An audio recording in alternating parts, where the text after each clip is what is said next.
আমাৰ কাৰণে আজিৰ দিনটো এক ঐতিহাসিক আচলতে আজিৰ দিনটোৱে নহয় এখন বিধানসভায় আমি প্ৰত্যেকটো দিন আমাৰ কাৰণে ঐতিহাসিক পলিগবি কালি চাহ জনগোষ্ঠীৰ মাটি আৱৰ্তন আৰু আজি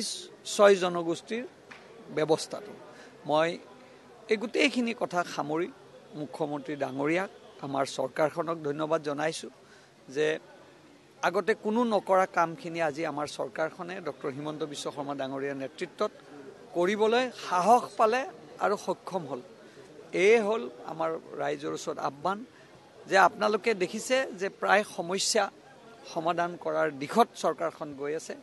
বিৰোধী শূন্যৰ দিশলৈ গৈ আছে আপোনালোকে বিধানসভাত দেখিছে নাই বিৰোধীবিলাকৰ মুখ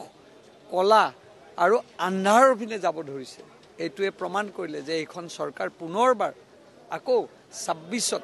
ডক্টৰ হিমন্ত বিশ্ব শৰ্মা ডাঙৰীয়াৰ নেতৃত্বত আমি গঠন কৰিবলৈ সক্ষম হ'ম।